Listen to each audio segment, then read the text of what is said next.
An original desegregation lawsuit was brought against ECISD back in 1970.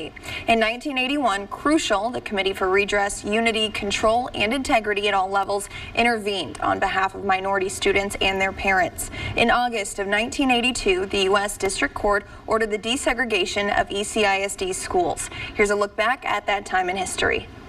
The desegregation order in 1982 led to the closure of Ector High School on Odessa's south side, with its students being moved to Permian or Odessa High. Really, there were two desegregation orders. The first one closed down Blackshear, which was an all-black high school, and I was a part of that as a student. They moved us to Ector High School, and for years we were that was the ECISD desegregation compliance piece. That was the number one fear of desegregation. When it's all said and done, it was the fear of losing who and what we've always been. When integration first happened, there was a thing called white flight.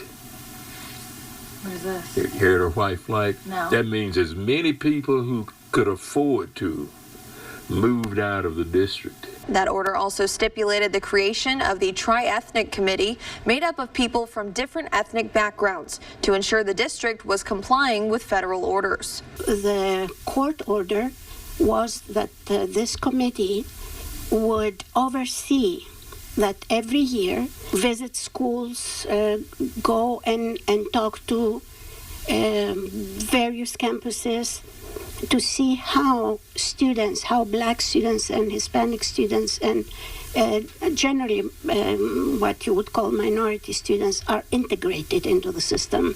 Dr. Joanna Haji-Kostandi was on that committee from 1998 until 2019. She sat on the committee alongside Gene Collins, president of the local NAACP chapter and a longtime local pastor.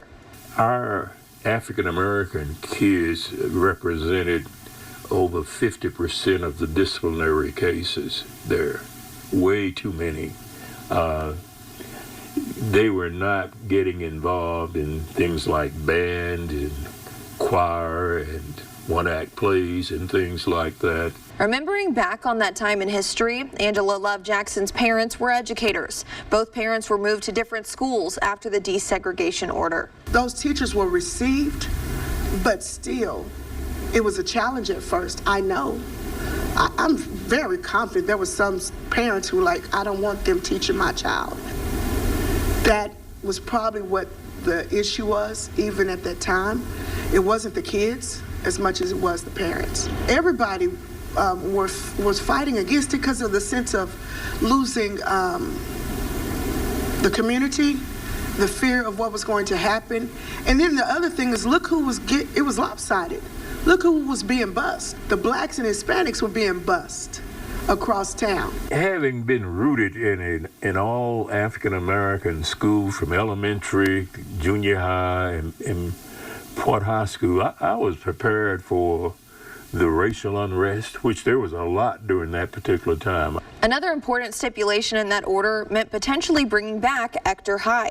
A statement from the district reads, in January of 2010, ECISD and Crucial formally approved a settlement agreement on the long-standing desegregation case. One of the terms in the settlement agreement stated if the school district decides to build a new high school, the site of Ector Middle School will be considered as an option. In fact, in 2017, a bond package included reopening Ector Middle as a high school. That bond was defeated by voters. The judge ruled that we could reach unitary status, which meant that the courts would be out of the whole process. But he would not rule on opening Ector back up as a high school. And he said that's a decision that the citizens are going to have to make. Now, if y'all are not satisfied with that, come back to the courts. The lawsuit was officially dismissed by the federal court in June of 2010. In the settlement agreement, the Tri-Ethnic Committee was broken out into 4 separate task forces, each focusing on a specific topic. At this time, those groups are no longer meeting. It could be argued, in fact, that the desegregation of schools even helped in that. People getting to know each other's culture, experiencing other cultures, becoming friends, help develop not just a sense of community, but a sense of love. And when it's all said and done, as human beings, that's why we're here, is to learn to live with each other, to love each other,